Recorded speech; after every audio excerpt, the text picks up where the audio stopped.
My 5-year-old was having a hard time yesterday. His older brother had a particularly interesting toy, and he wouldn't let him play with it. Now, in our house, we practice the idea that if it is your toy, it is your right to do with it what you will. So that creates opportunities for both selfishness and selflessness. And at that particular point, his older brother was not sharing the toy with him. It was a time of adversity for my 5-year-old. We've been going through some adverse times lately, and the question is how will you respond in the midst of that adversity?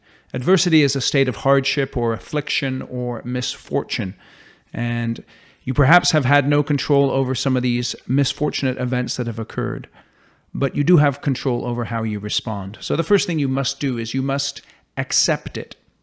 You must accept it. In other words, you have to go through that grieving process. You can't do the denial. You can't do the anger. You must do the acceptance. You must be content in whatever state you're in. And currently, you're probably in an adverse circumstance to one degree or another. The second thing you must do is understand it. Do you think that you were immune somehow from adverse circumstances? Sometimes when things are going well, particularly in business, we forget so quickly the things that have happened in the past, the adverse circumstances that have occurred.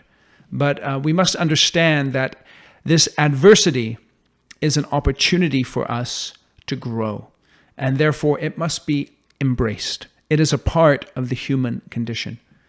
And so once you accept it, once you understand it, then you must use it.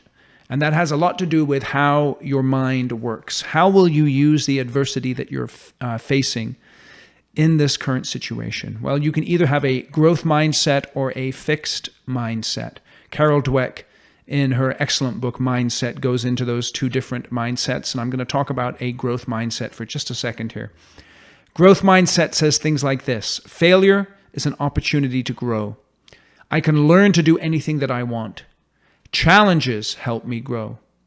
My effort and my attitude determine my abilities. Feedback is constructive. I like trying new things. So the question is will you have a fixed mindset or a growth mindset in the midst of the circumstances that you are experiencing? And so embrace this adversity and use it as an opportunity to do three things. Number one, upgrade your people. Number two, upgrade your processes. And number three, upgrade your strategy.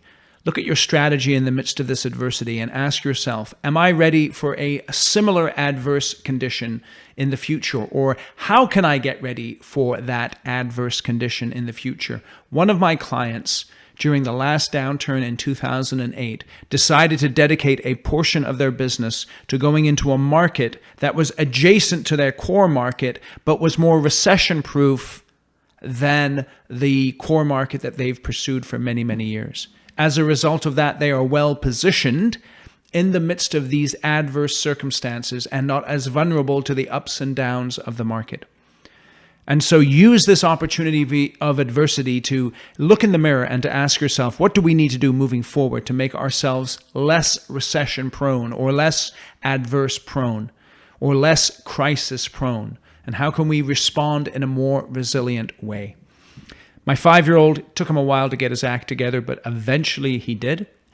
He dealt with the reality that the toy was not going to be used by him at that particular time because his brother was not allowing him to play with it. Let's not be like 5-year-olds in the midst of our adverse conditions. Let's accept it. Let's seek to understand it, and then let's use it for the future strength of our company. My name is Eric Anderton. Hope you found this video helpful.